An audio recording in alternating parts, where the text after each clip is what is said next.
कक्षा 11 के हमारे सभी विद्यार्थियों का जो आज पेपर है, जी हाँ, जो आज आपका 21 मार्च का पेपर है ना, उसकी मैंने लगातार तैयारी कराई है। एक पेपर और मैं आपको यहाँ पर अच्छे से सोल्व करा रहा हूँ। इससे पहले 2 से 3 पेपर और करा दिए, क्योंकि हर जिलों में अलग अलग तरह के प्रश्न पत्र आ रहे हैं और मैंने कोई तैयारी कराने में आपकी कमी नहीं रखी है। चलिए तो इस पेपर को अपन अच्छे से सोल्व कर लेते हैं।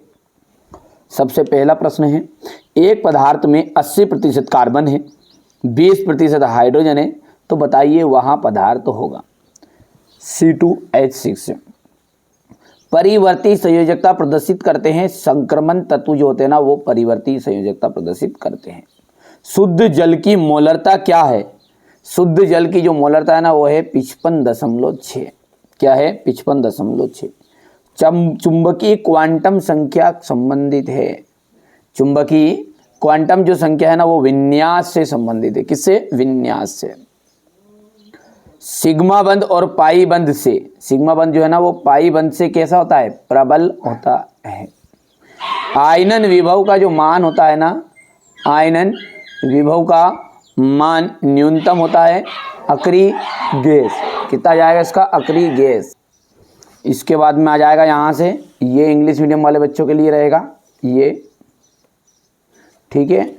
इसके बाद में अपन बात करेंगे तीसरा चौथा, ठीक है। बड़े ही सेलेक्टेड क्वेश्चन मैं आपको बता रहा हूँ जो आपको प्रश्न एग्जाम हॉल में देखने को मिलेंगे, चाहे एमपी के कोई से भी जिले से आप हो, ठीक है। उत्कृष्ट धातुओं की इलेक्ट्रॉन बंधुता कैसी होती है? शून्य होती है। तत्वों के गुणों का की क्रम में पुनरावृत्ति को तत्वों की आवर्तिता कहते हैं। स्थिर ताप पर किसी अभिक्रिया के लिए साम्य स्थिरांक Kp व Kc का संबंध है।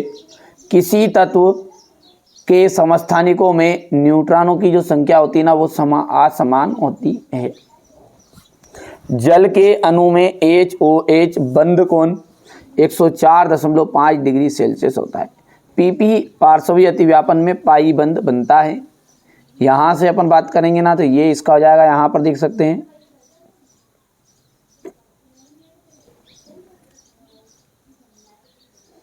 ठीक है। इसके बाद में अपन क्वेश्चन नंबर 3 की बात करें तो SS अतिव्यापन में सिग्मा बंध है। एंट्रोपी का जाएगा आपका उष्मा गतिकी फलन। H2O की संरचना, H2O की संरचना जाएगी आंतरिक ऊर्जा। जल की वाष्पन अभिक्रिया का जाएगा उष्मा शोषी। और GHTS इसका 5वें का जाएगा आपका ग्रिप्स समीकरण। यदि हम आगे बढ़ें तो आगे देखते हैं, ये आपका क्वेश्चन नंबर 3 रहेगा। बेंजीन अणु के प्रत्येक कार्बन में कौन सा संकरण पाया जाता है? तो बेंजीन के प्रत्येक कार्बन में sp2 संकरण पाया जाता है। किस एंथैल्पी का जो मान है वो सदैव ऋणात्मक होता है? कौन सी एंथैल्पी जिसका मान सदैव ऋणात्मक रहेगा? तो दहन की एंथैल्पी।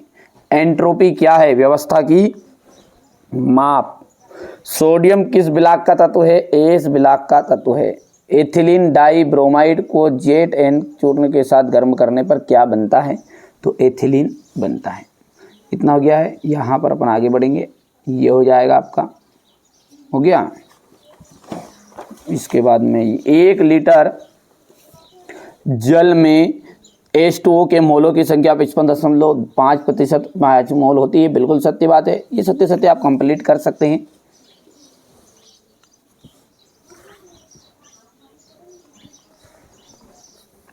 क्वेश्चन नंबर 7 है, देख लीजिए आपका। किसी विलयन में मोलरता की परिभाषा लिखिएगा।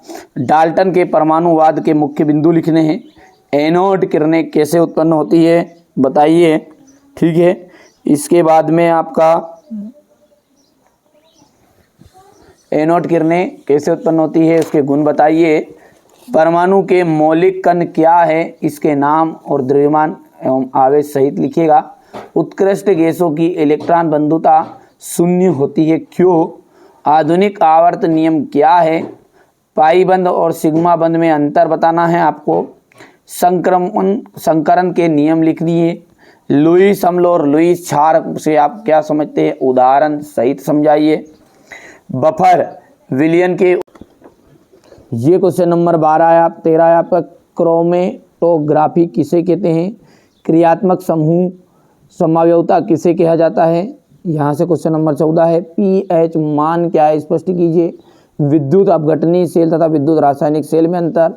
नस्टर्ड समीकरण ई और ई नॉट में संबंध बताना है।